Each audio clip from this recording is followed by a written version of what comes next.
Congratulations, you've reached the last section of the chapter. So this is graphing radical functions. It should be a very fast one.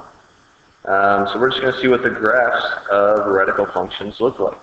So to do that, we have a graph here.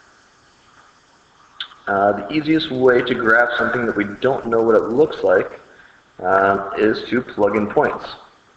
So if I have y is equal to the square root of x, that is a radical function, the square root of x, that'd be the parent function, the most basic one. We can make an xy table.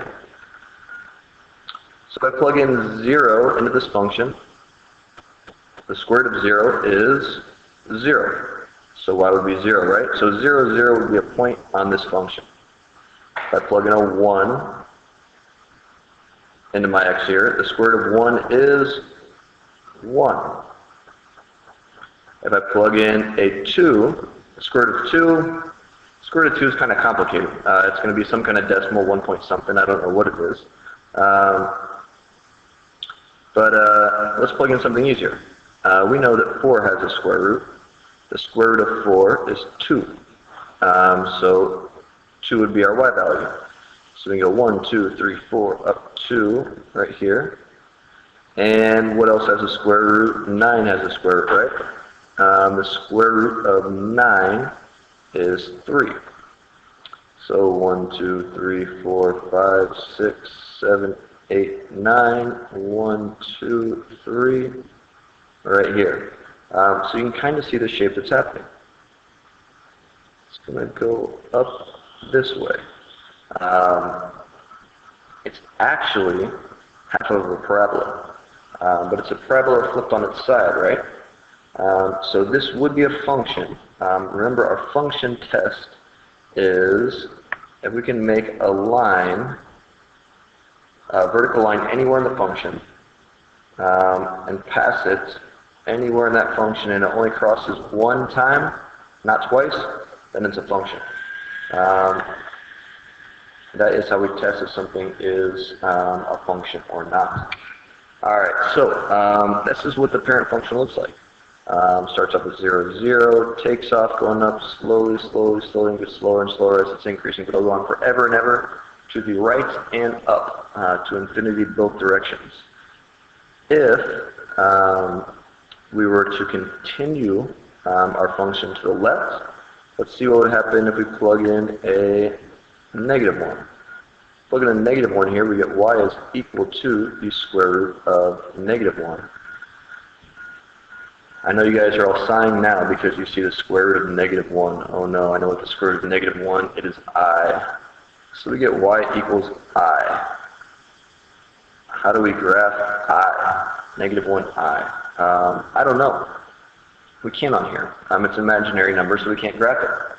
So our graph actually stops here at 0, 0. Any negative number we put in, if I put in a negative 4, we would get back a negative 2i. And we can't graph it. So anything to the left of 0, 0 here, we aren't going to be able to graph in our parent function. All right? So let's look at some other things. If I have all of our basic rules apply for functions. If I were to put a negative in front of my function, we know that a negative in front of the function flips it, right? So if I flip this, it would look something like that. That's what a negative would look like. If I were to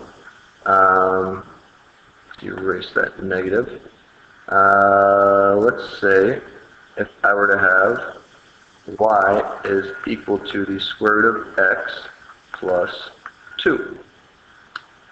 All it would do is take my function here and move it up 2.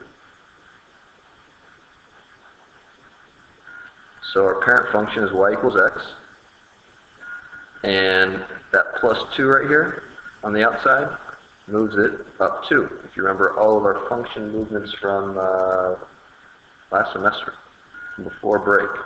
So I'd move it up 2. If I were to take this and put y is equal to the square root of x minus 3 plus 2. So the plus 2 is on the outside of that square root. What do you guys think that would do? Let's see. We know our plus 2 on the outside moves it up 2. And this minus 3 here, it's either moving it to the left 3 or to the right 3, right? And if you remember from before, our horizontal shift on the inside here, it goes the opposite direction of the sign. So if this is a minus 3, we're going to move it over 1, 2, 3. So this is what our function would look like. It would start right here and go right on up. So what you can do now, I recommend doing, is taking out your calculator, opening up a graph, all right, and just put some different things in there and see what you get. We know that the square root of x looks like that. So you can put some different things in there. Just kind of play around with it for a few minutes and see what all the different movements do. So I'm going to put in a function. Oh, didn't seem to work. Menu. Graph edit function. All right, there we go. I'll put in a negative 5. Let's see, that 5 should do what? It should increase it vertically. Vertical stretch. If it's a fraction out there, remember it's going to be a vertical compression. And we have square root of x plus 2. And on the outside, we'll put minus 3. So let's see, that minus 3 should move it down 3.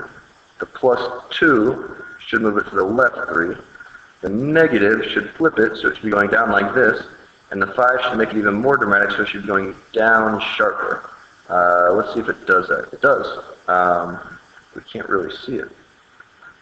So let's see if we can move my axis a little bit. If I grab it over here. Alright, so there it is. The negative flipped it upside down. The 5 made it vertically stretch. If we had a fraction out there, it would shrink it. The plus 2 moved it to the left 2, and the minus 3 moved it down 3. So take a few minutes, plug in a couple different crazy things, and have fun with it. You can guess and see if it turns out to be where you think it's going to be.